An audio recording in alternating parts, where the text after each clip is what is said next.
qui a vu le jour il y a quelques années, sous un autre nom, Manifeste, et qui, dans une version, on va dire, caribéenne en général et européenne en particulier, a souvent de legacy.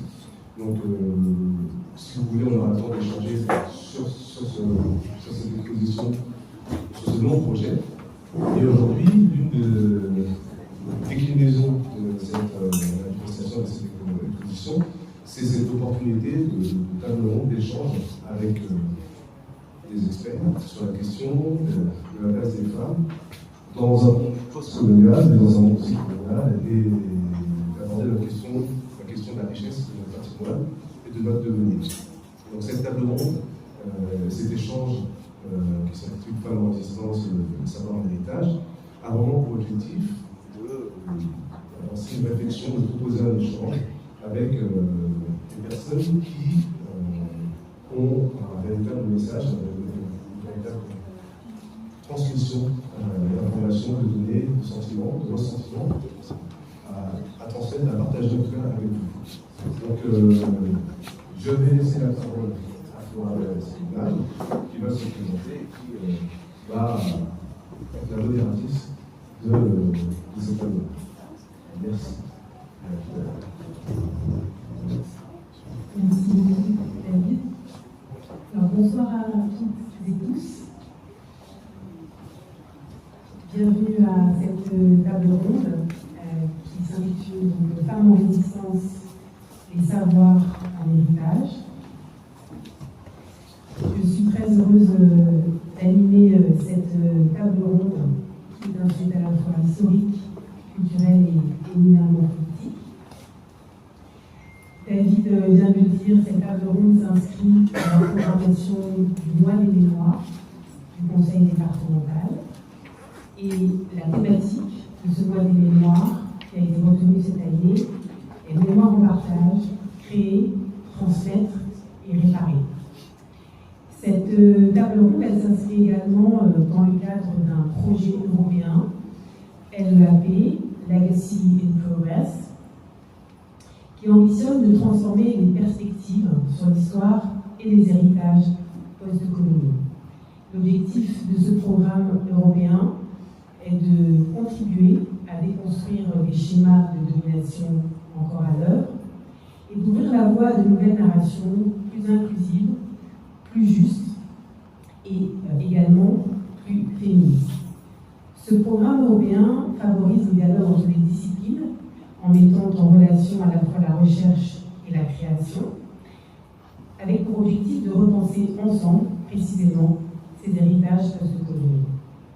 Ce soir est une belle illustration, puisque cette table ronde réunit en effet chercheuses et artistes pour croiser les regards, les approches et les sensibilités autour de cette thématique.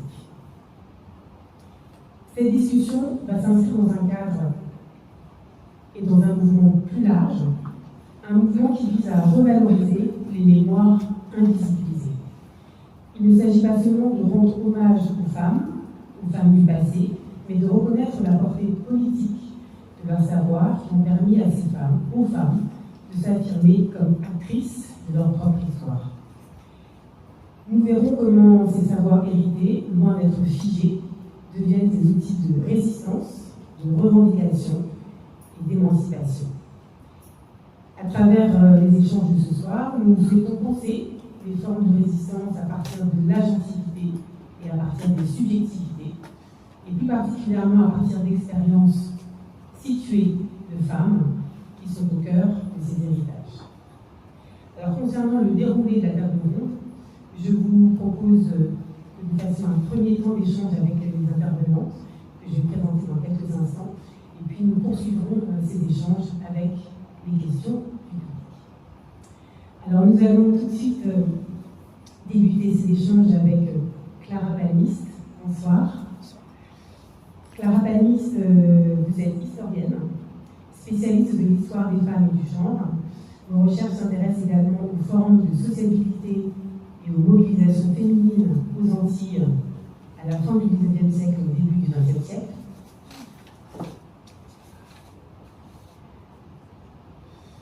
C'est-à-dire quelques décennies après l'abolition de l'esclavage. Vous avez publié de nombreux articles, parmi lesquels celui intitulé « L'utilisation de la mémoire de l'esclavage dans les revendications des féministes guadeloupéennes 1918-1921 ». L'article a été publié en 2008. Est-ce que vous pouvez nous raconter un petit peu la genèse de ce travail? Qu'est-ce qui vous a conduite à explorer ce lien entre mémoire de l'esclavage et revendications féministes entre 1918 et 1921? Merci, mesdames et messieurs. Bonsoir et merci d'être ici ce soir, alors qu'il y a énormément d'autres manifestations qui se déroulent au même moment. Voilà. La jeunesse de ce travail. En fait, quand j'ai commencé mes recherches sur l'histoire des mouvements féministes, l'histoire des femmes en général, je me suis interrogée sur l'existence de mouvements féministes avant l'octroi de vote des femmes aux femmes en avril 1944, puisqu'il y avait des travaux sur le féminisme en France, mais il n'y avait pratiquement rien sur les femmes, sur l'engagement et sur l'action des femmes des Antilles françaises. Donc j'ai commencé par prospecter un peu dans les archives, et comme Michel Perrault l'a très bien dit depuis les années 70, écrire l'histoire des femmes, c'est un défi, puisqu'en fait il faut à la fois inventorier, déchiffrer, trouver les archives, alors quand je dis archives, archives publiques mais également privées, il faut aussi inventer les problématiques. Et c'est un travail de longue haleine que j'ai accepté de faire. Et j'ai commencé à travailler et à sonder les archives sur toutes les traces de la présence des femmes, mais également des formes d'association. Et j'ai commencé par la presse, parce que c'était ce qui était à ce moment-là, je dirais, le plus accessible, et ce qui m'a permis de trouver deux journaux féminins. Alors, un premier journal féminin, Pointe-à-Pitre, qui est créé en 1910, qui a une activité de 1910 à 1911, et ensuite l'Écho de Pointe-à-Pitre, qui est un journal féministe, un journal qui œuvre, c'est un organe pour le développement du féminisme et des classes laborieuses. C'est ainsi que ce journal se définit. Ensuite, il y a quelques difficultés. Il y a eu quelques difficultés puisqu'en fait, il y a on a des témoignages des femmes, on a des articles qui sont rédigés par ces femmes, par ces féministes, mais elles apparaissent rarement sous leur nom. On trouve des prénoms, des pseudonymes, on trouve aussi le nom de leur mari. Voilà, ils apparaissent sous le nom de leur mari. Donc, ce qui rend difficile de retracer leur parcours, il y a aussi une autre difficulté, c'est que on n'arrive pas à intégrer donc, ces premières collaboratrices de l'Écho de Pointe-à-Pitre. C'est compliqué de les inscrire dans des mouvements plus larges on trouve dans cette première moitié du XXe siècle, c'est-à-dire l'engagement des femmes dans des organisations politiques, notamment le groupe des femmes socialistes, qui est créé en Guadeloupe au début du XXe siècle. Voilà. Donc, mais ça a été pour moi une chance inespérée de tomber sur ces deux périodiques. Et dans ces journaux, notamment les groupes Pointe-à-Pitre, on a un discours qui est quand même très différent, insolite pour l'époque, parce que ces femmes vont mobiliser la mémoire de l'esclavage pour revendiquer les droits politiques. Et elles vont le faire de façon, je dirais, assez insolite pour l'époque. Alors, insolite, je vais expliquer pourquoi, parce que la mémoire de l'esclavage a été déjà mobilisée par d'autres féministes, des féministes blanches en France, aux États-Unis ou ailleurs, mais la particularité c'est que ces féministes on est à pratiquement une quarantaine, cinquantaine d'années après l'abolition de l'esclavage, La Guadeloupe a connu, et les femmes parlent en connaissance de cause, hein, ces femmes de Guadeloupe ont connu l'esclavage, et elles vont mobiliser cette mémoire pour expliquer aux hommes que oui, mais nous avons lutté pour l'égalité, nous avons lutté pour notre liberté, et les hommes ont obtenu le droit de vote et les femmes en sont exclues. Voilà. Et elles vont aussi dire que les femmes, finalement, sont des esclaves parmi les esclaves. Et en gros, au début du XXe siècle, elles vont dénoncer à la fois la domination coloniale, mais également la domination patriarcale. Parce qu'on est quand même au XXe siècle, on a quand même le Code Napoléon, le Code de 1804, le Code civil de 1804, qui va, au niveau du statut des femmes, ce Code de Napoléon va instaurer donc pour les femmes, surtout pour les femmes mariées, elles sont pratiquement considérées comme des mineurs, et elles ne peuvent pas ouvrir un compte bancaire, elles ne peuvent pas travailler sans l'autorisation du mari. Il y a donc toute une série de restrictions finalement qui font que les femmes dénoncent en fait cette situation. Merci beaucoup. Je vais prolonger ce que vous venez de dire. Vous avez donc parlé de la manière dont cette mémoire a façonné a été articulée justement à des revendications pour nourrir des luttes pour l'accession à la citoyenneté dans le cadre très particulier de la Guadeloupe. Et vous avez également un peu parlé des archives et de la manière dont vous avez travaillé. Je voudrais revenir sur ce point-là pour que vous puissiez un petit peu nous expliquer comment vous avez, parce que les sources sont très dispersées, hein, vous l'avez évoqué, comment avez-vous procédé pour repérer ces voix féminines dans les archives et ensuite pour articuler ces récits et leur donner du sens, les resignifier à travers les articles que vous avez publiés. Vous parlez en particulier de l'article sur la mémoire des salles. Oui, alors c'est vrai que retrouver la trace des femmes qui sont souvent sans visage, sans nom, c'est pas propre aux Antilles, mais c'est vrai que la particularité peut-être des archives, c'est qu'on a énormément à travers les documents administratifs, on a beaucoup de discours sur les femmes et très peu, du moins dans la première moitié du XXe siècle, on a très peu de discours. On perçoit plus difficilement la voix des femmes. Donc il faut recouper les sources, parce que, et quand je parle des femmes, vous êtes en droit de me dire, mais quelles femmes?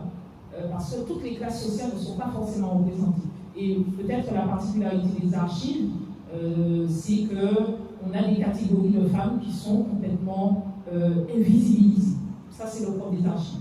Mais un sondage plus approfondi, par exemple, au niveau des femmes populaires, moi j'étais très surprise de voir que dans les archives judiciaires, waouh, c'est pratiquement les lois.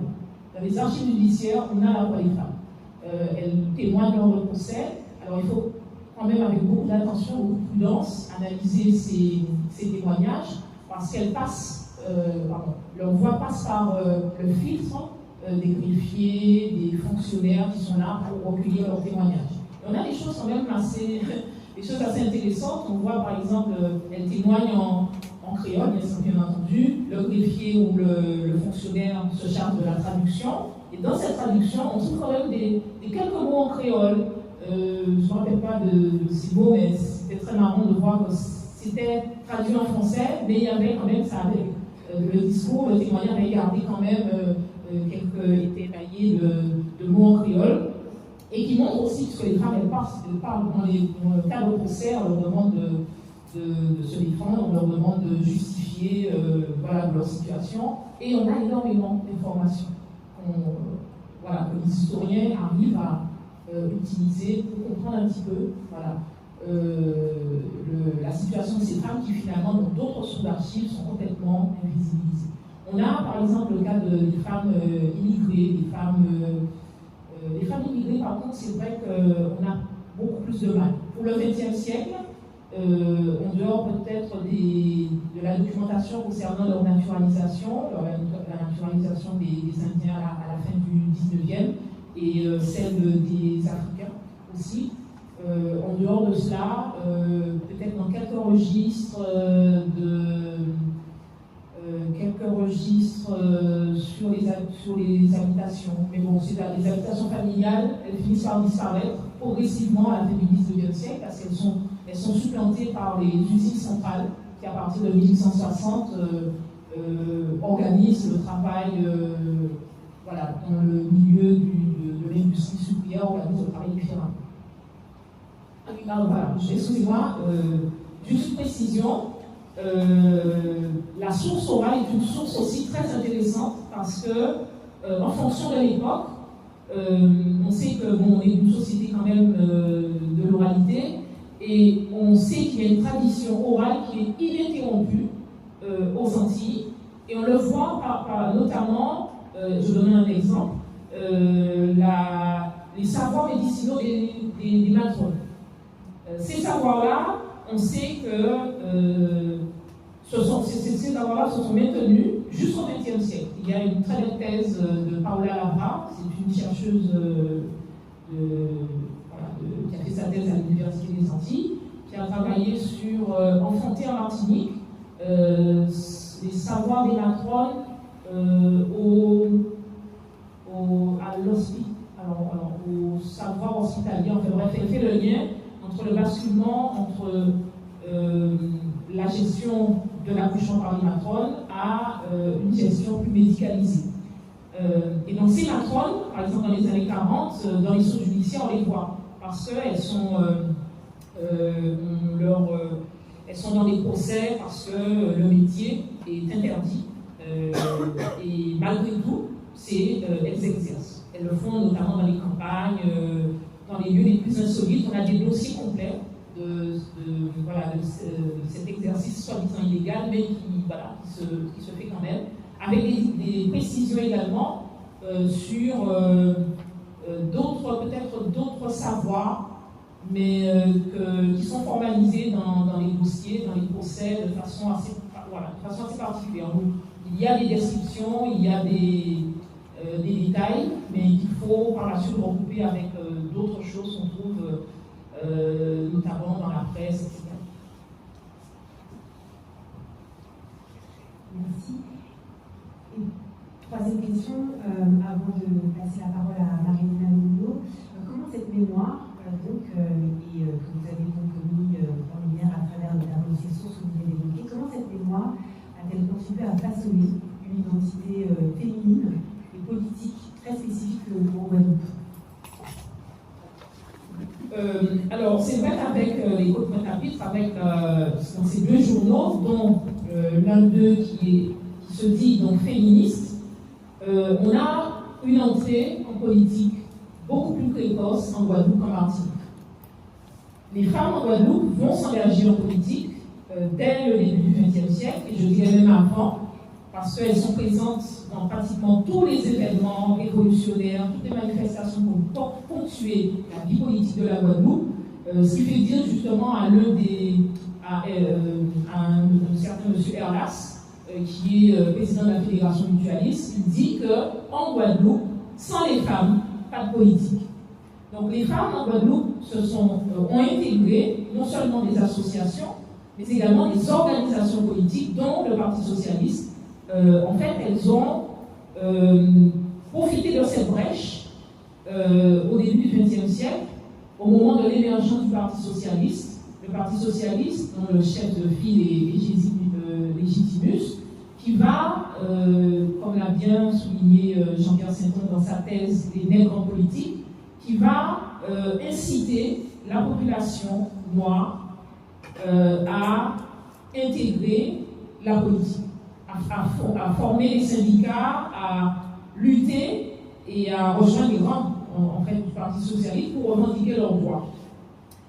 Et les femmes en Guadeloupe, certaines femmes en Guadeloupe, vont fonder des associations. On a par exemple les associations des vraies filles de Cherchères, on a les associations des jeunes filles socialistes, le groupe des femmes socialistes.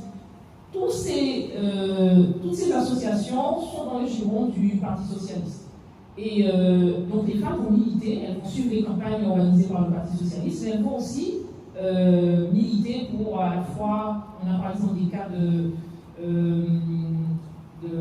d'instruction d'adultes, voilà, elles vont créer des cours pour adultes, elles vont aussi militer pour le droit des femmes. Et c'est ce que je disais tout à l'heure, c'est que je regrette que par exemple au niveau des codes comptables, je ne puisse pas, à partir des noms de ces femmes-là, retracer leur parcours, parce que je suis pratiquement sûre que ces femmes-là, les femmes de l'école comptable, ont un lien avec ces organisations féminines qui sont créées au sein du Parti socialiste au début du XXe siècle. Donc il y a ça. Alors, je dis une entrée précoce des femmes guadeloupéennes par rapport à la Martinique, parce qu'à la même époque, on ne trouve pas de journaux féministes en Martinique. On a un tissu social qui est très dense. On a les fameuses dames patronesses, ce sont les femmes qui sont à la tête d'organisations de bienfaisance, de secours mutuel, comme en Guadeloupe d'ailleurs, et qui ont une activité très dense, qui s'occupent non seulement des actions pour améliorer la vie des femmes, mais également de l'enfance déshéritée, des jeunes incarcérés, voilà, des personnes âgées, etc. Et en Martinique, ces associations des premières décennies du XXe siècle, on les retrouve également dans les années 40, avec un dénominateur commun, c'est la famille Narbal. La mère Narbal, au début du XXe siècle, elle est une dame patronesse avec un réseau incroyable, avec à la fois des femmes de fonctionnaires, mais également des femmes proches du gouvernement, du gouverneur, dont la femme du gouverneur, qui fait partie de ces associations de bienfaisance. Un réseau vraiment très dense et qu'on retrouve indirectement avec sa fille, Colette Narbal, qui va créer l'une des premières associations féministes en Martinique dans les années 1940. Alors, les raisons ont changé, bien sûr, parce que les personnes sont plus âgées. Il y a d'autres, surtout des femmes fonctionnaires, qui ont intégré le réseau de Colette Narbal. Quand elle revient, après ses activités dans le Paris de l'entre-deux-guerres, quand elle revient en Martinique, elle se lance donc dans ses activités, dans la création donc, de cette association, dans la création d'un journal. Et puis voilà. Donc, concrètement, quand on regarde, quand on compare les deux îles, on voit qu'il y a, par exemple en Guadeloupe, dans les années 40, une fois que le droit de vote est octroyé aux femmes, lors du premier vote féminin en 1945, eh ben, il y a une femme députée, Madame Edouetel, qui est élue. Ensuite, ce sera Gertie Archinel. La Martinique n'a pas son pareil. Pour avoir une femme, une femme députée. Alors, il faut attendre bien la fin du XXe siècle pour avoir une femme députée. Alors, en Guadeloupe, je pense que l'intégration des femmes en politique de façon très précoce dès la fin du 19e, début 20e, a nourri une tradition aussi de côtoyer le politique et de s'insérer peut-être plus facilement que la Martinique. Même si la Martinique aussi a ses caractéristiques. Voilà. Non, mais je ne voulais pas monopoliser la parole. Peut-être la question après. Parce que je voulais évoquer aussi le rôle des associations de secours mutuel et dans la question de la transmission des savoirs, etc. Je trouve que ces associations ont un rôle formidable. Au senti, dans la première moitié du XXe siècle, entre la fin du XIXe et 1940, on dénombre pas moins de 400 associations de secours mutuel. C'est énorme. On a une vie associative qui est très importante, notamment parce que il n'y a pas d'État-providence et pour pallier les imprévus, la maladie, le décès, les accidents de travail, et bien les individus vont se regrouper. Et je pense que c'est une forme aussi de solidarité, parce que les individus vont tisser des liens pour pallier, et les femmes vont être aussi dans ces associations, elles vont créer des associations exclusivement féminines ou des associations mixtes, où il y aura aussi des associations masculines, en fait, en fonction parfois des métiers, parfois des intérêts. Et on a l'une de nos associations les plus connues, en tout cas qui s'exprime au mois d'août, c'est l'association des cuisinières de Guadeloupe et qui existe depuis le début du XXe siècle et qui s'est maintenue, qui a connu des évolutions, mais qui voilà. On a aussi d'autres associations, par exemple l'association des vraies filles de l'espérance, qui va se transformer en syndicat, qui va publier, qui a besoin de la publication de ses statuts en 1906, qui va devenir sur ce syndicat. Malheureusement, on n'a pas beaucoup d'informations, mais on a ses statuts et on sait tout le poids, toute l'importance de ce corps de métier, puisque dans une société où quand même l'apparence reflète le statut social des individus, on ne peut que s'interroger sur tout l'apport de ces femmes couturières à l'esthétique de cette période, à la mode, mais également plus symboliquement aux interactions sociales. Merci beaucoup.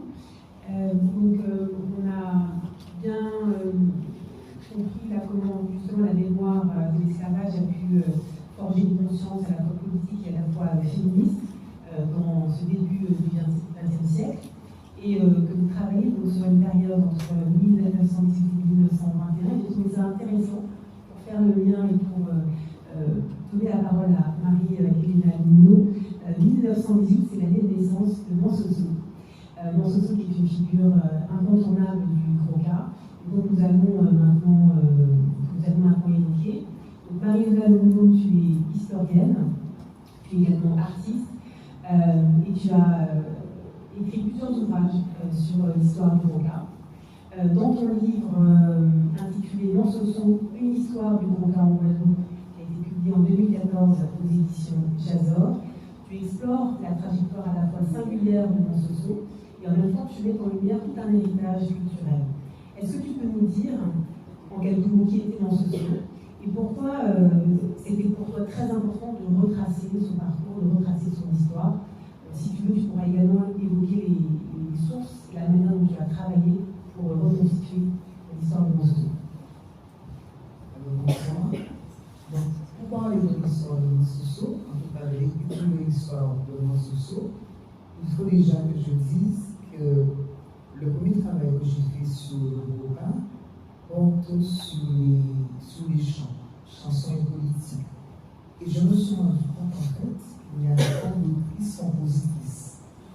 Et je m'apprêtais à travailler sur la place des femmes dans le chant Croca, d'autant que j'étais très sûre que des voyageurs avaient signalé durant l'esclavage que certaines femmes étaient maîtresses du chant. Donc je me demandais, mais pourquoi ont-elles perdu leur place?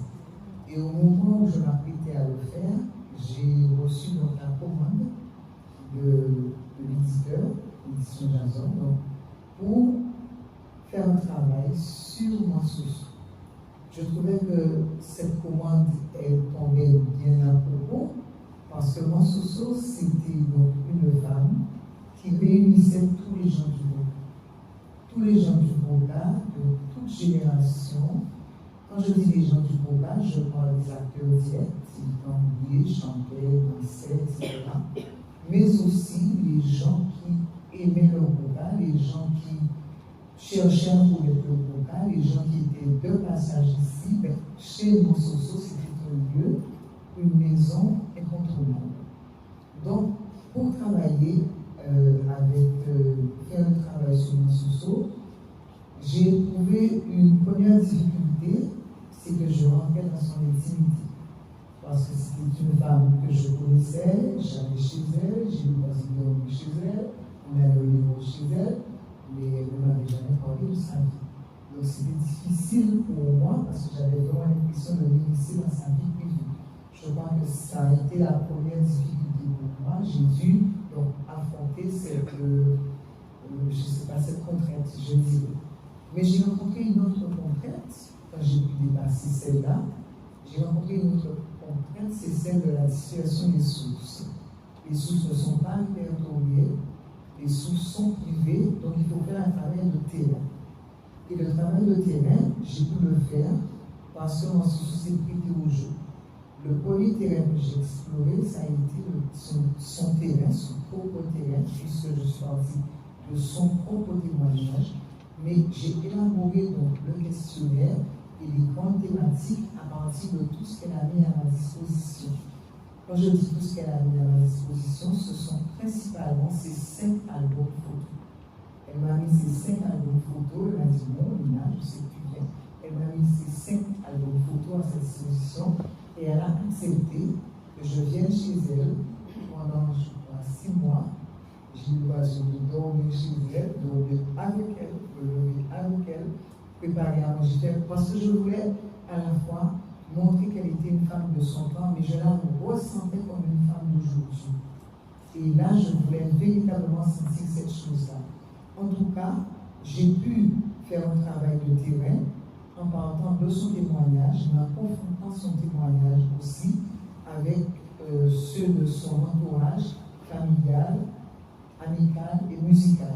De même que j'ai aussi sollicité des gens qui connaissaient son fils, qui étaient ici, qui étaient à Paris, qui étaient à New York, qui étaient ailleurs, et qui n'étaient pas forcément des gens d'ici, mais qui l'avaient côtoyé et qui avaient côtoyé son fils.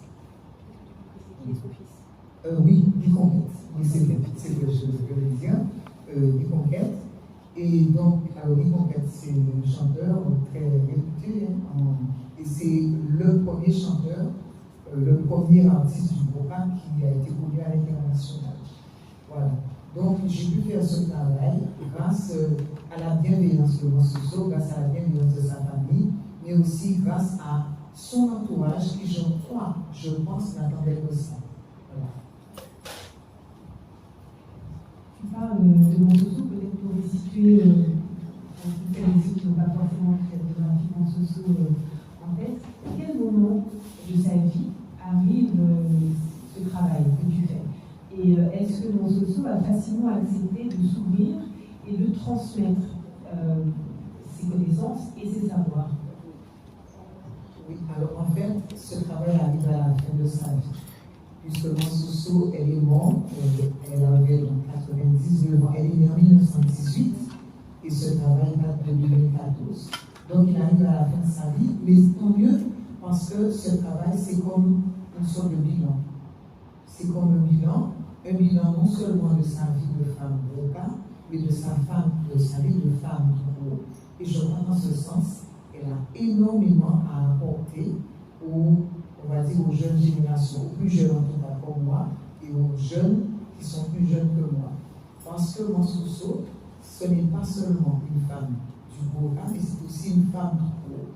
Une femme qui a su, et c'est ce que j'ai apprécié, transgresser les codes. Transgresser les codes pour se fixer son destin, son propre destin. Elle a accepté, elle a résisté au destin féminin tracé.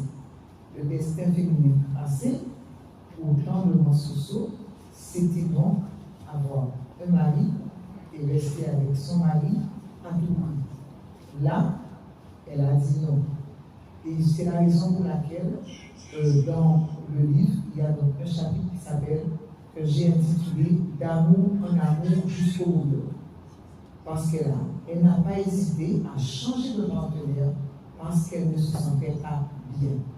Voilà. Et elle nous a donné l'idée de ce que l'on peut appeler l'amour réciproque. Elle disait, entre mon mari et moi, c'était gaieté. Alors moi, je l'ai traduit par gaieté, c'est-à-dire qu'il y avait de la joie entre nous.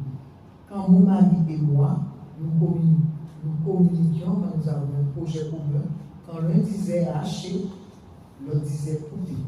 Voilà. Quand l'un disait poupée, l'autre disait agir. Donc elle nous a donné aussi l'idée que la vie à deux, c'est d'abord une vie d'amour et non pas une vie conventionnelle. Et moi, Soso, à cet âge-là, moi, Soso qui est de cette génération, fait partie, on peut dire, des rares femmes qui ont su transgresser ces codes. Alors, comment l'expliquer? Est-ce parce qu'elle a été élevée par sa mère? Est-ce qu'elle a été élevée par ses tantes aussi, qui peut-être lui ont donné, qui lui ont offert cette possibilité de résister? Sans doute, on peut le dire, mais je crois que c'était aussi une femme très intelligente. Elle ne possédait ni la lecture, ni l'écriture, mais elle était très intelligente et elle assumait son intelligence au service de son bien-être.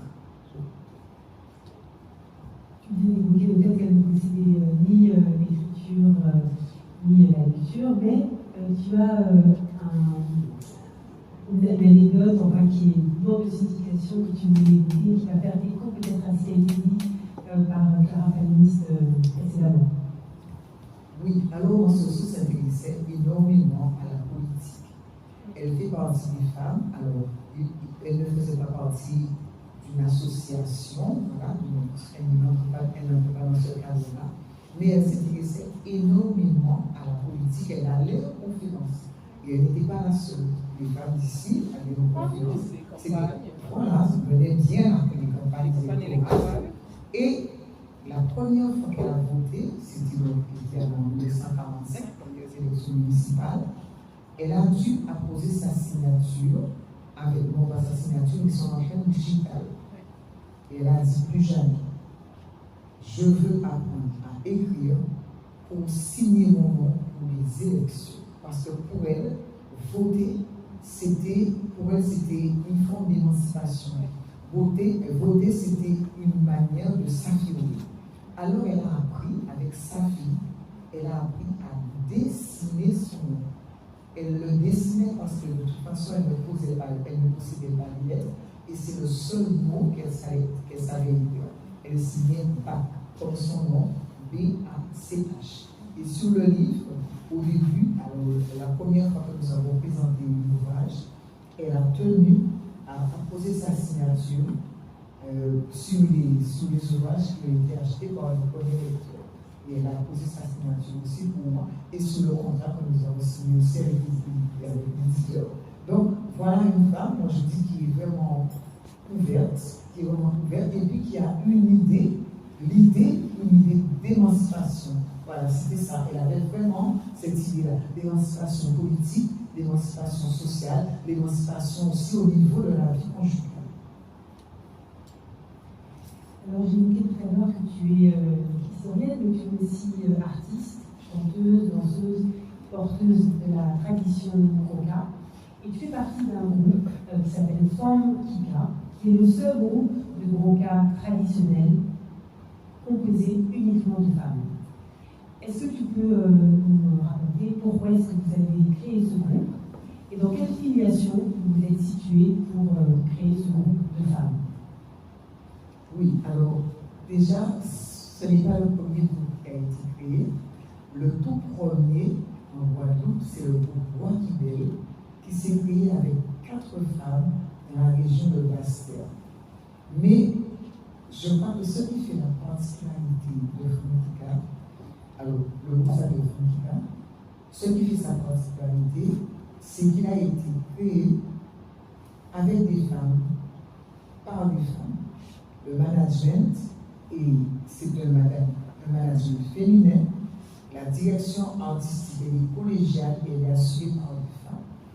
Alors, nous faisons partie effectivement des rares groupes de Guadeloupe et qui faisant usage des tambours du Léos. Parce que il y a beaucoup de groupes aujourd'hui, mais ce sont des groupes qui utilisent les tambours du mas. Voilà. Parce que c'est peut-être plus facile à jouer, peut-être ça aussi. Donc, et puis comme elles apprennent à jouer avec les autres groupes, dans le groupe respectif, c'est facile pour elles de créer un groupe. Nous, au sein de notre groupe, nous avons des femmes qui ont commencé à jouer dès le plus jeune âge, notamment Sonia Jean, qui a commencé à jouer à l'âge de 9 ans. Mais il était difficile aux femmes de s'exprimer, et de s'exprimer particulièrement sur le tambour. Alors, en 1993, et là je suis en train de retracer le parcours le processus de création du groupe, en 1993, un des roses est organisé chez Mansoso, parce que c'était la référence chez Mansoso par une association qui s'appelle, une association mixte qui s'appelle Antifita.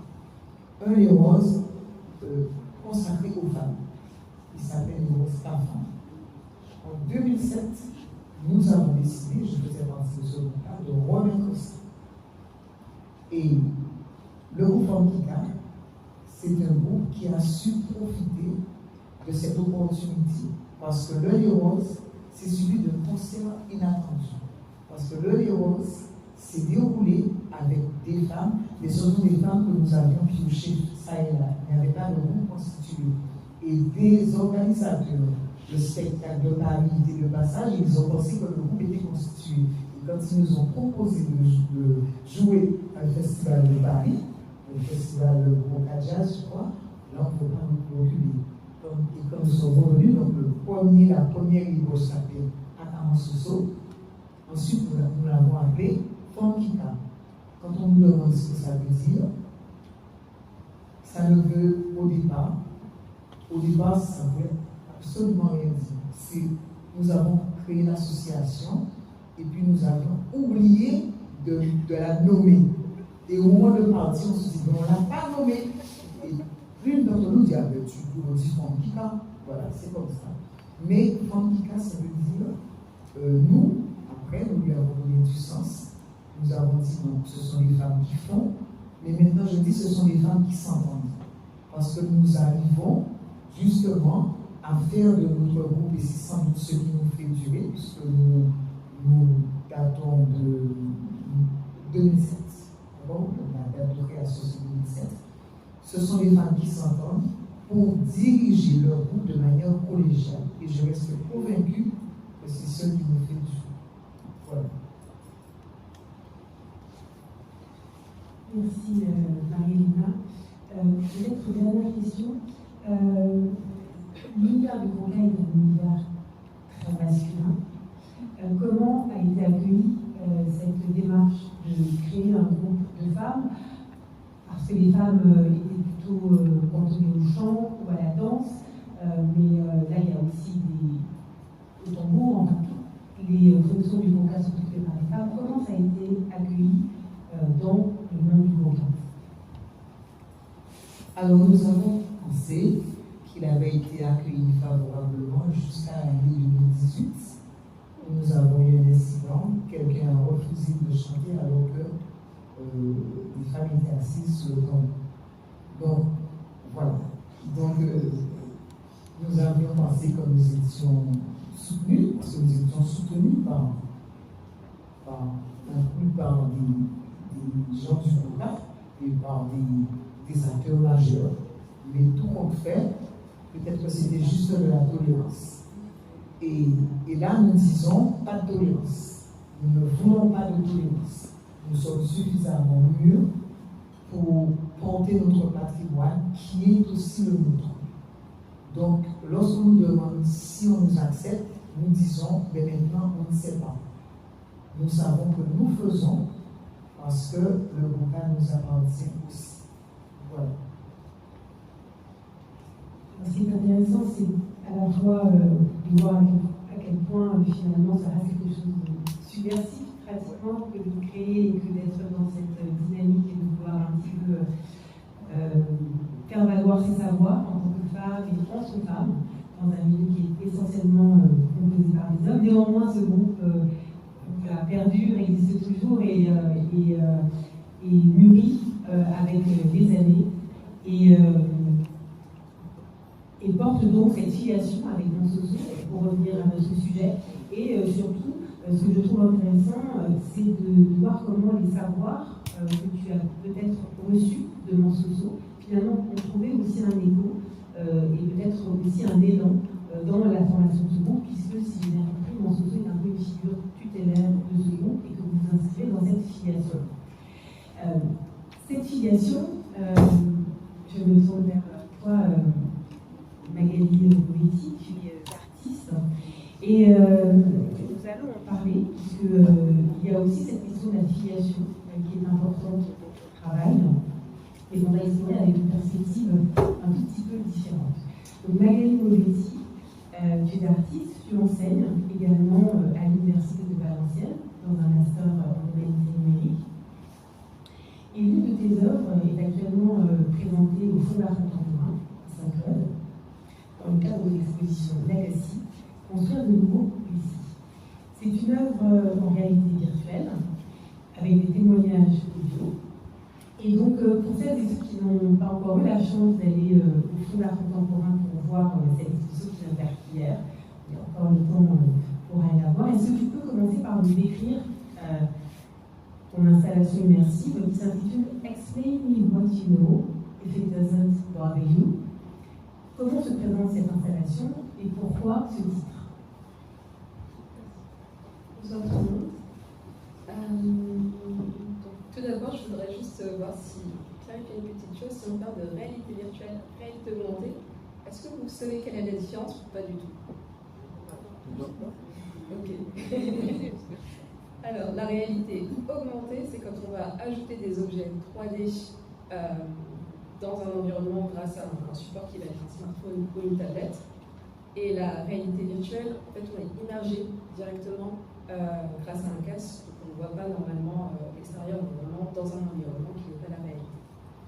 Donc ici, comme tu l'as très bien décrit, il s'agit d'une installation avec de la réalité virtuelle, et là où je propose d'être immergé, c'est le jardin éclaireur. Pour la genèse de ce projet, je vais parler d'un autre projet qui est en fait le préquel de Explaining What You Know If You Don't Bother You. Il s'agit du projet Ambaten à Dancor, que j'ai réalisé il y a maintenant 3 ans. Et il s'agit d'un arbre de plus de 3 mètres de haut, autour duquel on peut tourner. Et cette fois-ci, avec la réalité augmentée, on va pouvoir voir des personnes qui sont assises sous l'arbre, comme des fantômes. Et toutes ces personnes sont des membres de ma famille. Et en faisant le tour de l'arbre, on va pouvoir faire une enquête. Donc l'enquête que j'ai dû réaliser, qui est celle d'un ancien cimetière dont tout le monde s'est occupé dans ma famille, et dont personne ne savait à qui appartenaient les tombes. Et durant ce projet, ma grand-mère y a participé, et en fait elle m'a demandé de lui expliquer qu'est-ce qui s'est passé durant l'histoire de l'esclavage. Et donc elle m'a dit en français, est-ce que tu peux m'expliquer ce que tu sais, si tu veux? Et en fait, dans les sous-titres de l'installation, c'était Explain me what you know if it doesn't bother you. Donc, là est l'origine de la pièce. Et sur le moment, en fait, je ne savais pas comment expliquer à ma grand-mère ou par où commencer pour lui expliquer l'histoire de la traite négrière et de l'esclavage. Et je me suis aussi rendu compte qu'on était dans une sorte de transmission inversée, c'est-à-dire que ce n'était pas l'adulte qui devait apprendre à l'enfant son héritage, mais bien l'enfant qui devait en parler à l'adulte. Donc, je me suis donné la mission d'essayer de trouver un moyen de pouvoir dialoguer avec elle. Et c'est elle qui m'a donné la réponse, c'est-à-dire qu'elle est venue à Paris il y a quelques années avec un sac de fleurs, de feuilles, d'écorces séchées dans ses bagages. Et au moment où je lui demande pourquoi, elle m'explique qu'elle ne peut pas vivre sans son jardin. Et donc là, je comprends que moi aussi, il y a des choses que je n'avais pas apprises et qui ne m'avaient pas été transmises. Et donc j'ai décidé de lui expliquer pourquoi est-ce qu'elle sait ce qu'elle sait, et en échange, elle peut m'expliquer ce qu'elle sait. Donc là, l'installation, tous ces échanges qu'on a pu avoir, donc je suis allée un été en Guadeloupe, je suis revenue en Guadeloupe un été pour pouvoir discuter avec elle. Et ces échanges-là, on va pouvoir les retrouver dans le casque de réalité virtuelle, pouvoir nous voir naviguer dans un jardin avec toutes les plantes que vous connaissez sûrement, que vous avez vues, ou que je vous invite à observer un peu plus attentivement.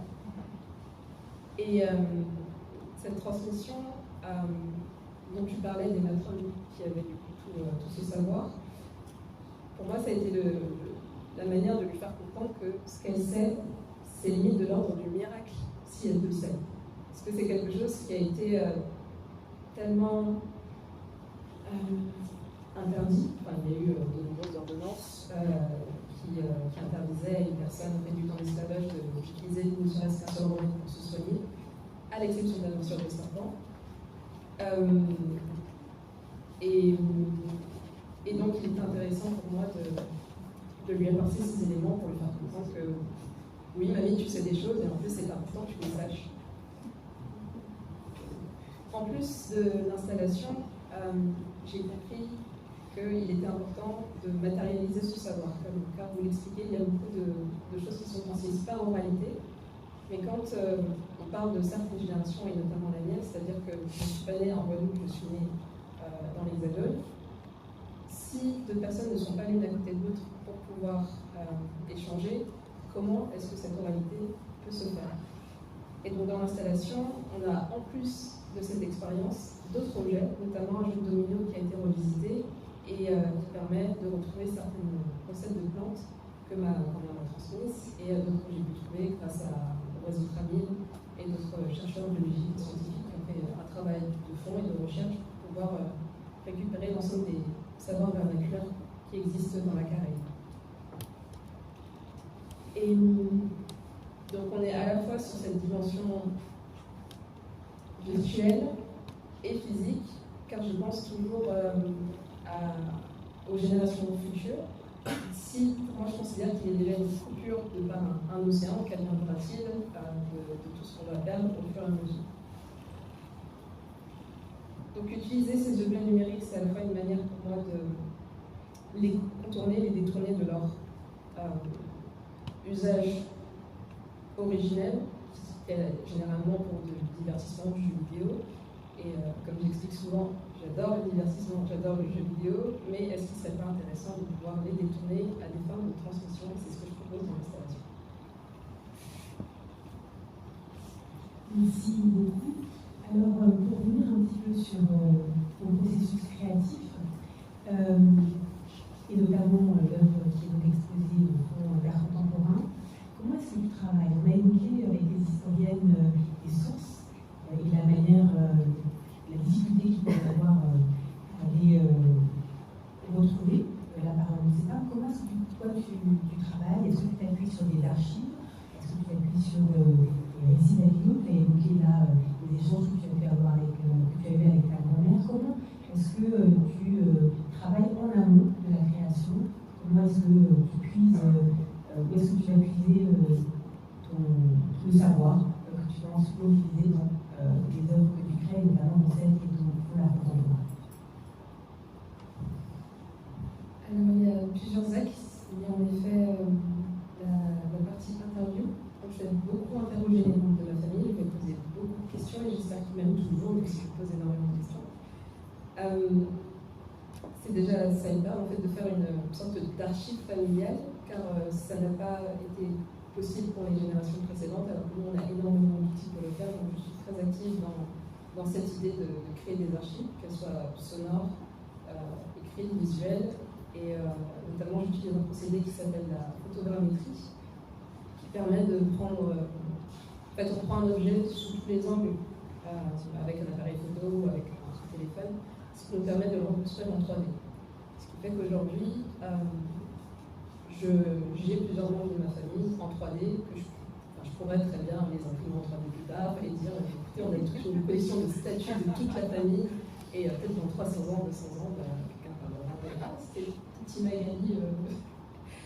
Donc il y a ces deux approches-là. Il y a aussi une autre approche qui est de m'intéresser à qu'est-ce que des personnes de mon âge ont vécu en grandissant ici. Parce qu'ils avaient accès à un jardin, on leur a transmis, enfin, ils ont eu cette possibilité d'avoir leur réalité, donc c'est échanger avec eux pour comprendre quels sont les points de divergence dans nos enfances et qu'est-ce qui fait que est-ce qu'ils se rendent compte qu'ils ont justement reçu quelque chose ou est-ce que ça se fait si naturellement qu'ils n'y pensent même pas. Je fais aussi beaucoup un travail de recherche, d'archives. Je fais aux archives départementales, c'est Mr. Gobert. Oui, Gobert, merci. Et outre ça, beaucoup de lectures et d'expositions. Je me nourris autant que je peux pour pouvoir tenter de nourrir les autres. Tu as évoqué la transmission intergénérationnelle. Et ce qui est intéressant, c'est justement que tu mets en lumière le silence, en fait, la difficulté ou la distance et les silences.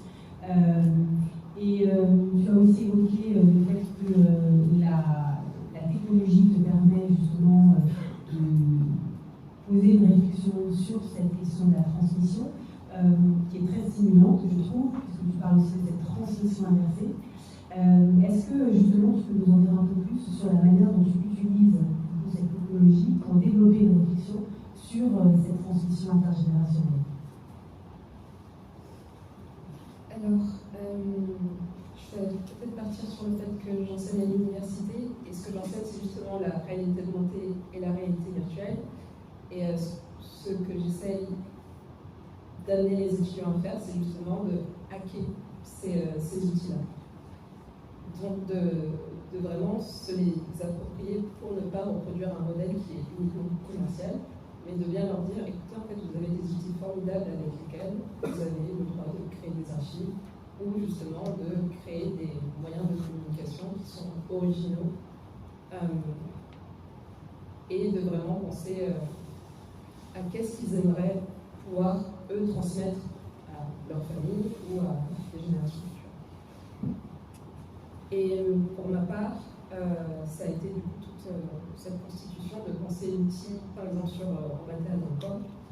Le fait d'avoir une tablette et de tourner autour de l'arbre, c'est pas anodin, parce que l'arbre en lui-même est une référence à l'arbre de l'oubli.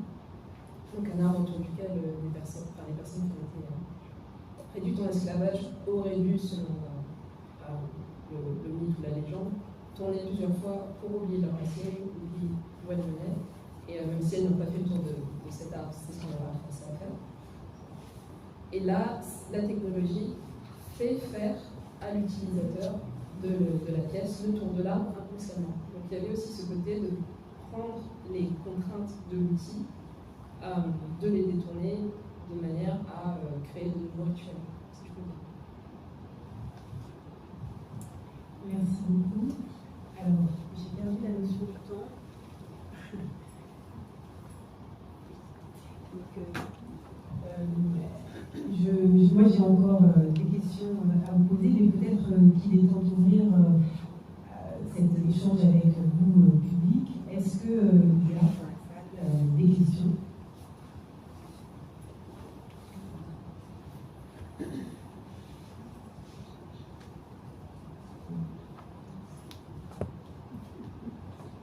Alors, du coup, j'en ai encore une, tant que des questions soient posées. Alors, je trouve vraiment intéressant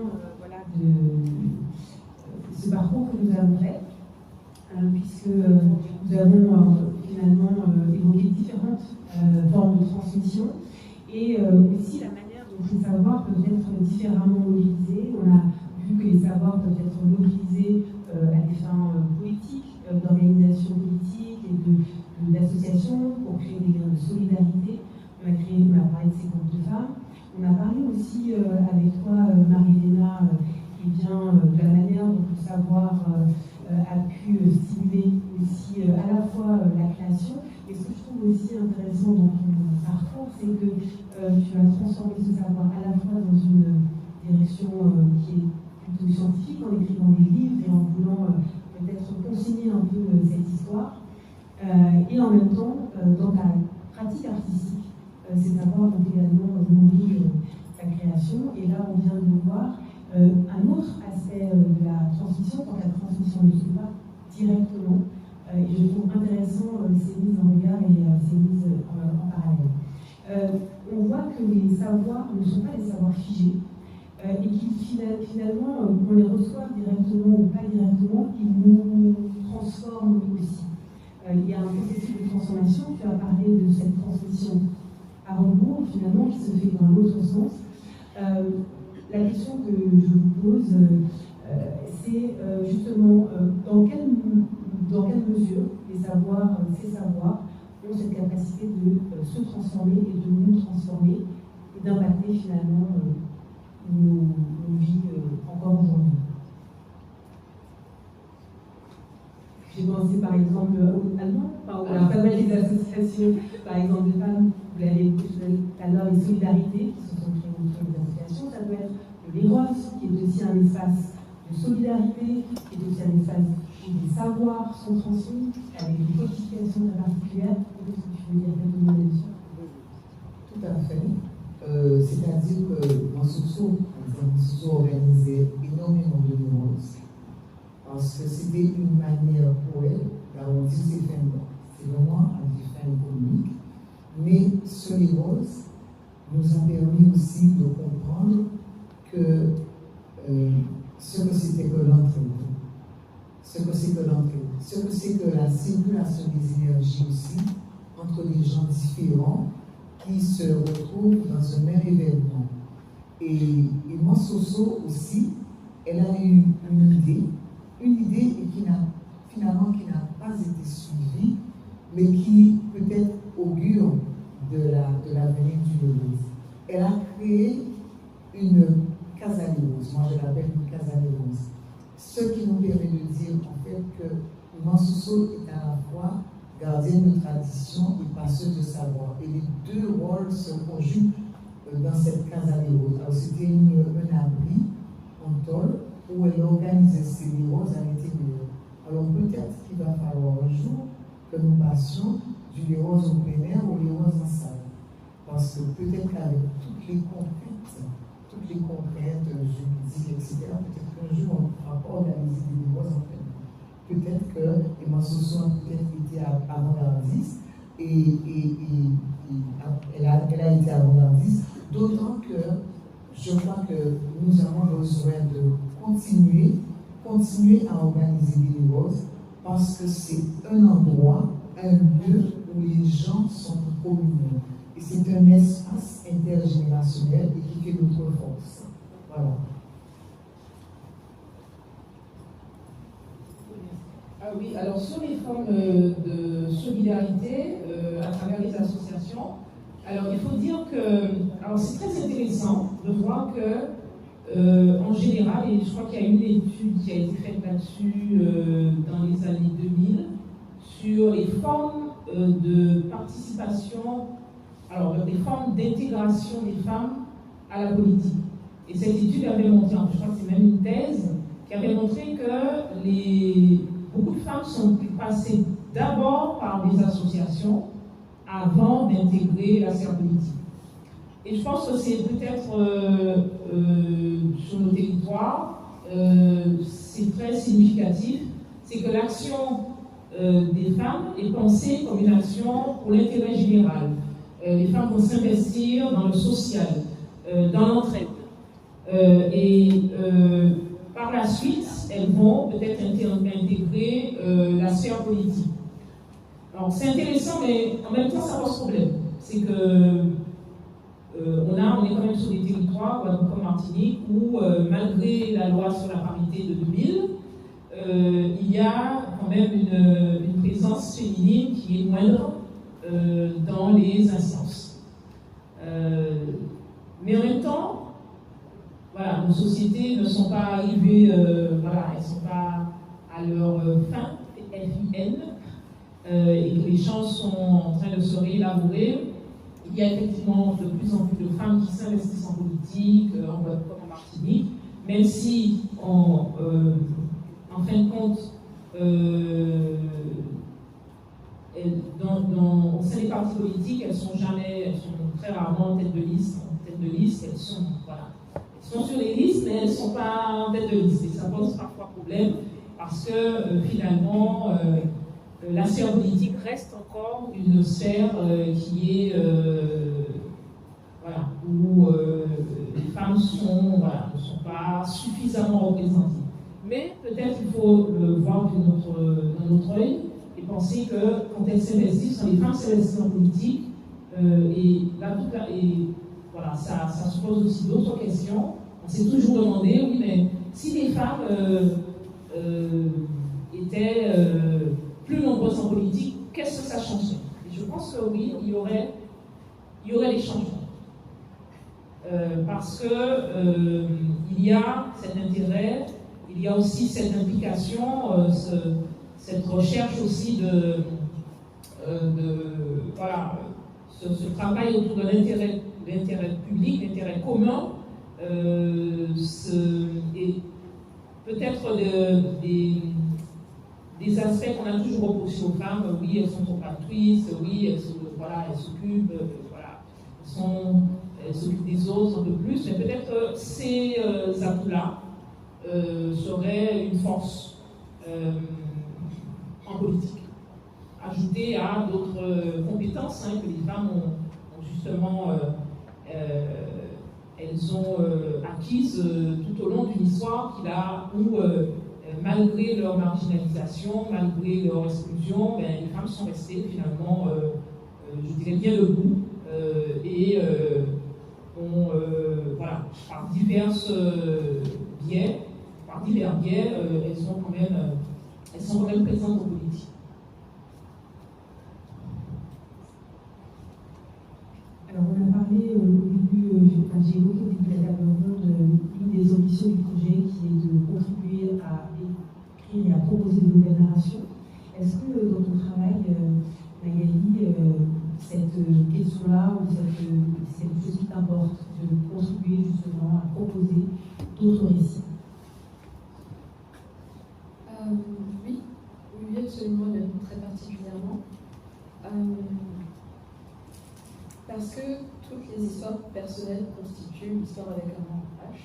Et donc, à mon sens, il est important de référencer l'ensemble de la population. Quand j'ai référencé, c'est pas tant dans le listing, mais plus est-ce que cette personne a eu l'occasion de décrire son histoire personnelle, son expérience personnelle, et ce qui nous permet de comprendre qu'est-ce qui fait de nous la société qu'on est actuellement. Donc, et dans cette écriture de nouvelles manières de faire de la narration, l'implication des nouvelles technologies, à mon sens, peut être cruciale, parce que c'est ce qu'on en fait qui va déterminer ce que les constructeurs ou autres vont nous proposer. Merci. Cette question des narrations, des nouvelles narrations, peut-être que tu voulais dire quelque chose là-dessus, Marie-Léna? Oui, alors je vais donc parler du groupe handicap. En fait, dans la mesure où nous sommes nés, on dira, de l'Éwoise, suivi de conseils inattendus, notre ligne artistique était assez évidente.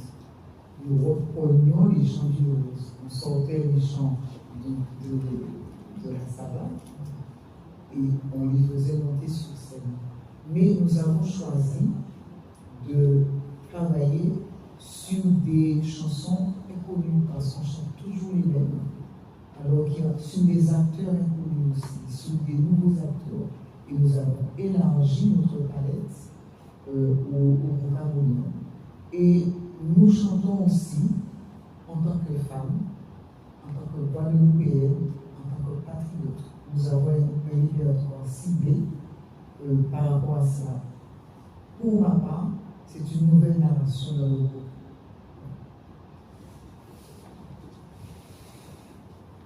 Je vais dans ma question, est-ce qu'il y a des questions dans la salle, des remarques,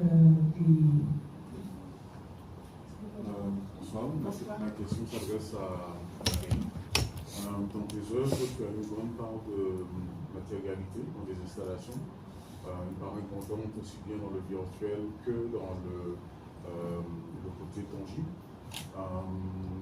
Est-ce que tu peux nous en parler davantage, vu qu'aujourd'hui, globalement, il y a beaucoup d'œuvres qui sont beaucoup plus, entre guillemets, dans l'aspect purement virtuel, purement éphémère ou invisible.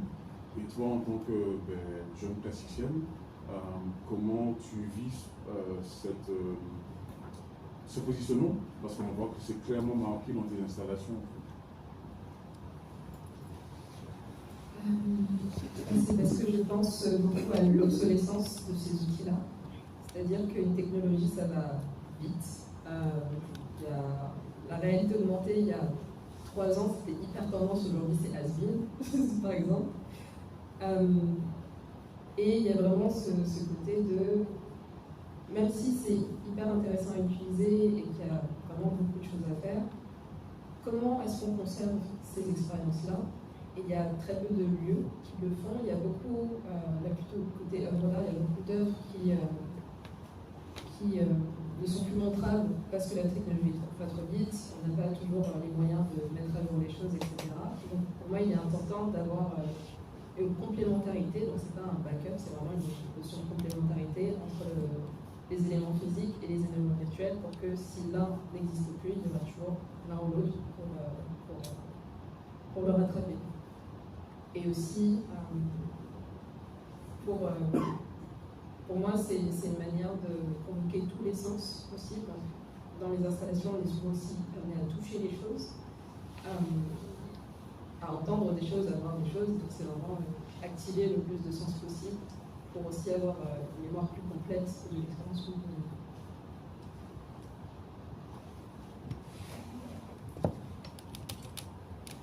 Est-ce qu'il y a une autre question?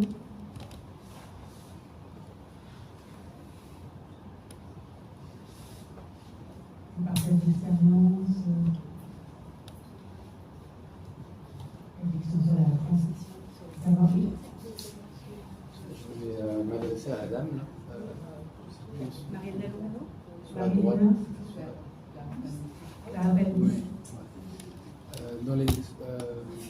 Dans les sociétés africaines, on dit que c'était le matriarcat qui dominait. Je voulais savoir si ce mouvement se retrouve en Guadeloupe à l'époque actuelle. La tendance à vouloir un peu assumer la gouvernance de la société, parce que vous avez dit que du début du XXe siècle, il y a eu les mouvements féministes à travers les journaux, à travers la politique et le mouvement associatif. Et aujourd'hui, c'est toujours les hommes qui sont dans la politique et qui dominent tout ça. Est-ce qu'on retrouve cette filiation africaine du matriarcat dans les tendances actuelles des femmes en Guadeloupe à vouloir revenir sur le devant de la scène? Ma question n'est pas claire. Non, elle n'est pas. Ok. Alors, en fait, vous faites un bond, mais à la fois géographique, mais chronologique. Alors, déjà, c'est compliqué. Quand vous parlez des formes de matriarcat en Afrique transposées aux Antilles, on passe de plusieurs siècles où vous pensez que les mêmes modèles existent, ou les mêmes réalités existent, ce qui est impossible. De plus, même si effectivement on peut voir des formes de matriarcat africaines, et on peut se demander si ces formes ont pu être, je dirais, exportées avec les personnes esclavisées. Est-ce qu'il y a des formes, est-ce qu'il y a des modèles qui ont subsisté? Ça, c'est compliqué. C'est une question à laquelle, personnellement, moi, je ne peux pas répondre. Parce que, et c'est une question que beaucoup on se pose, pas seulement sur les formes de matriarcat, mais également sur l'existence d'éléments culturels qui ont été apportés avec les Africains déportés. Mais ça, c'est compliqué à savoir. À la fois parce que il nous manque des sources.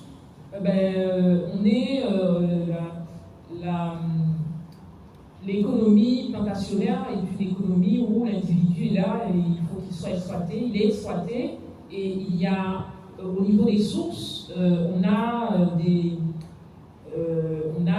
sources concernant, bien entendu, la vie sur les plantations, mais la personne esclavisée, elle est pratiquement, je dirais pas invisibilisée puisqu'on l'exploite, mais on n'en tient pas compte de ces, on ne tient pas compte de cette personne. Donc il y a très peu finalement de documents. On arrive, il y a 2 ouvrages, l'un de Frédéric Desjean et de Dominique Rogers, qui ont parlé alors, les ouvrages s'intitulent Droits d'esclaves, où à travers justement les documents judiciaires, les procès, on a pu savoir comment, voilà, les éléments plus intimes de ces esclaves, mais sinon on n'a pas grand-chose. Donc, quand j'ai parlé de l'émergence du féminisme, il faut savoir que ce féminisme est quand même minoritaire au début du XXe siècle. Il y a un journal qui est créé, donc l'écho de Pointe-à-Pitre, mais ce que je n'ai pas eu le temps de dire, c'est que, comme vous le voyez, quand j'ai parlé de 1918-1921, donc date de création, date de fin, c'est que le journal finit par arrêter la publication, à la fois parce qu'au niveau de la société, il y a quand même énormément de freins à l'époque. Ce qu'il faut comprendre, c'est que la création même de ce journal féministe, c'était pratiquement un exploit au début du XXe siècle. Parce qu'à la fois, les idées féministes en France comme aux Antilles ne sont pas majoritaires. Le fait de dire au début du XXe siècle, oui, les femmes doivent avoir le droit de vote, parce que oui, elles subissent une oppression au niveau colonial et patriarcal, wow, c'est des discours qui sont très innovants, qui sont très insolites dans la société de l'époque. Par ailleurs, même au niveau de la société guadeloupéenne, il y a des freins. Je rappelle que le seul fait de réclamer le droit de vote signifie pour les femmes à la fois de s'exposer.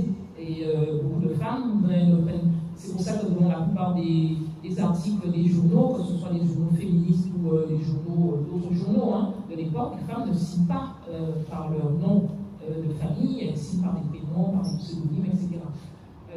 Donc c'est quand même un mouvement qui est minoritaire, en général, même en France. Le mouvement féministe est un mouvement qui émerge à la fin du XIXe siècle, même s'il y a eu des précurseurs depuis le XVIIIe siècle, des hommes comme des femmes, mais c'est un mouvement qui émerge à la fin du XIXe siècle, début du XXe, et aux Antilles, c'est un mouvement quand même qui est minoritaire. Les Côtes Pointe-à-Pitre se trouvent dans l'archive départementale. Je vous invite à regarder, à aller consulter ce journal qui est très intéressant, et on voit comment, dans certains articles, ce journal recueille finalement ce qu'on appelle une pluralité des voix, parce qu'il y a à la fois des femmes qui disent oui, il faut le droit de vote, d'autres femmes qui disent non, peut-être que les femmes ne sont pas prêtes. Oh, il y a aussi la question de la moralité. On dit oui, mais ça va se faire par l'État, il faut que les femmes soient plus instruites. Il y a vraiment une pluralité de voix, et ce journal féministe va aussi, il y a aussi des hommes qui vont publier des articles dans ce journal féministe. Donc on a cette pluralité de voix qui est aussi intéressante, qui montre que finalement cette cause féministe n'est pas acquise, elle n'est pas majoritaire, et que le journal se propose comme lieu d'échange et qui confronte aussi plusieurs opinions. Donc, revenons encore à votre question. Quand vous dites est-ce qu'aujourd'hui on trouve des formes de... Est-ce que, en fait, votre observation, compréhension de l'histoire des femmes en Guadeloupe au début du XXe siècle vous permet de voir si ça s'est amélioré aujourd'hui, si ça a régressé, ou si c'est statu quo, quoi, si ça ne bouge pas. D'accord, oui, la question est différente. Claire. Oui, bon, alors c'est vrai que étudier sur la longue durée, début XXe siècle jusqu'à nos jours, c'est pratiquement un siècle, il y a eu énormément de soubresauts.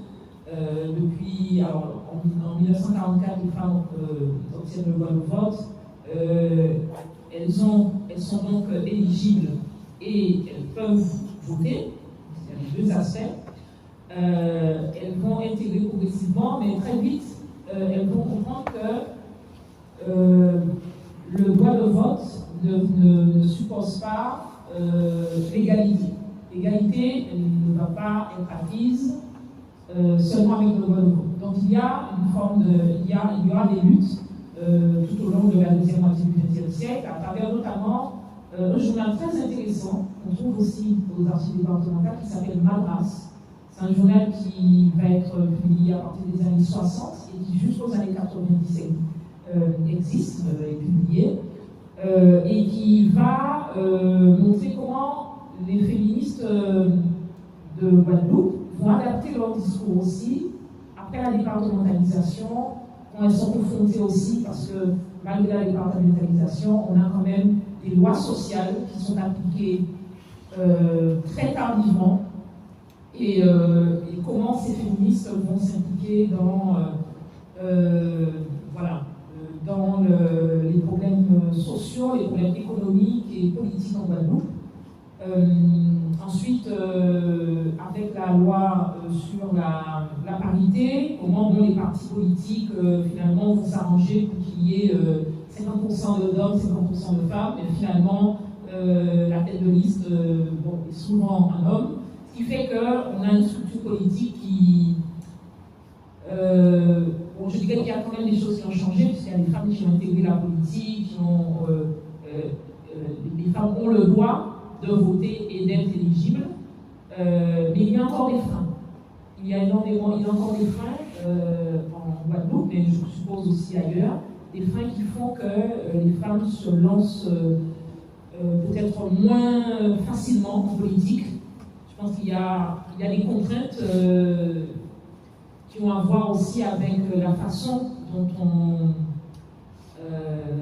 ont à voir aussi avec l'éducation des femmes. Le monde politique reste un monde quand même très masculin où souvent on dit que la violence au niveau du discours, la violence au niveau des prises de parole, la violence je dirais, symbolique est là. Et les femmes, peut-être qu'elles sont... on doit peut-être réinventer une façon d'être politique, une façon d'intégrer la politique qui soit plus bienveillante, qui soit plus inclusive. C'est difficile de comparer début 20e à maintenant et de vous dire que... Moi, je pense qu'il y a des choses qui ont changé déjà parce que les femmes ont le droit de vote,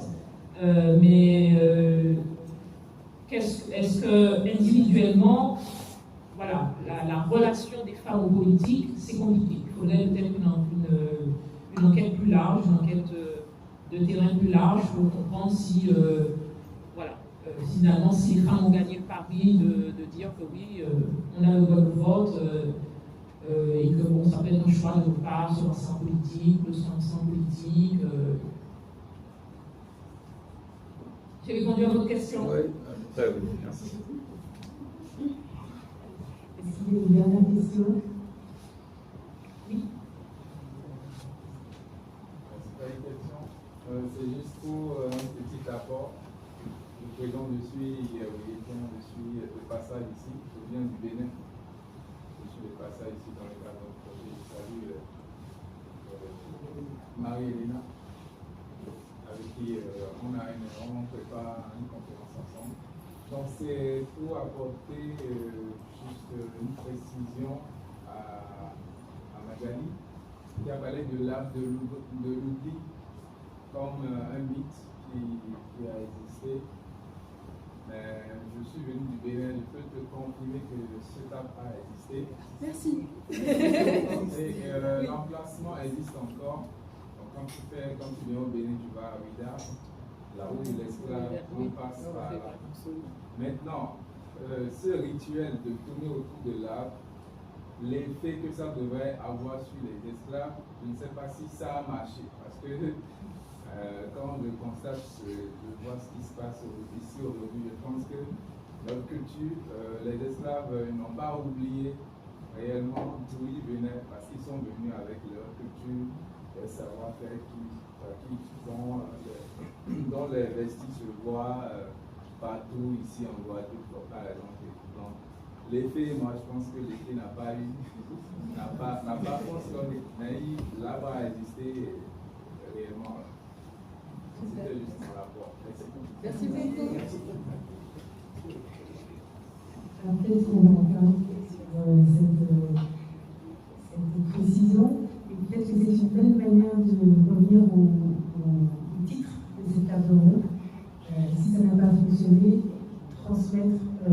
savoir vraiment une manière de résister. Et une femme en résistance, et savoir en héritage, on est peut-être dans cette même idée. S'il y a plus de questions, je vous propose qu'on s'arrête là. Je vous rappelle que l'œuvre de Magali Moretti est exposée au Fonds d'art contemporain à Saint-Claude. Vous pouvez aller la voir avec les œuvres d'autres artistes, et d'autres œuvres sont exposées sur plusieurs sites. Je vous invite à aller regarder les programmes sur le site du conseil départemental, sur le site des Anneaux de la Mémoire également. L'article dont nous avons beaucoup parlé ce soir de Carapanis est accessible en ligne. Vous pouvez aller le lire, ainsi que beaucoup d'autres articles sur l'histoire des femmes au Guadeloupe, aux Antilles notamment. Et que bien sûr les ouvrages de Marie et Nano sont aussi disponibles, celui sur la chanson dont nous avons parlé, mais il y en a d'autres, et celui sur la musique et la politique. Vous pouvez prolonger un petit peu ces échanges de cette manière-là. Je vous remercie. Et... Je vais saisir la conclusion pour dire que comme on parlait de la question des récits et de l'invisibilité ou de la remise en récit,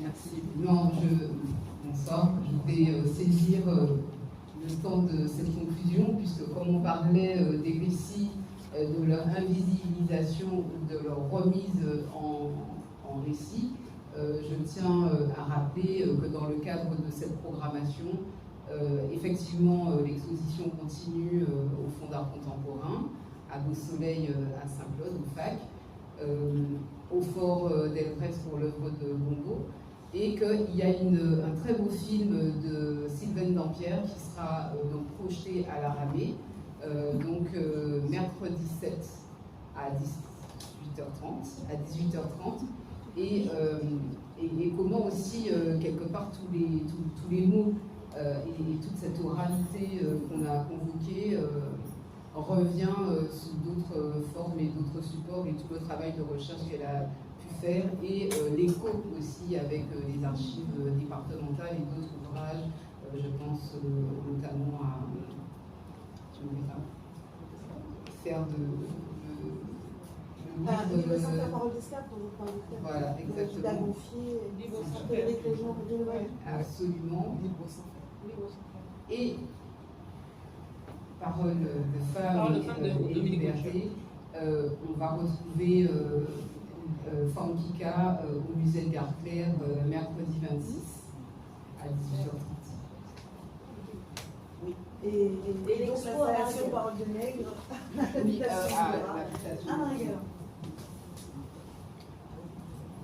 c'était donc le mot de la fin, merci. Donc, une forte actualité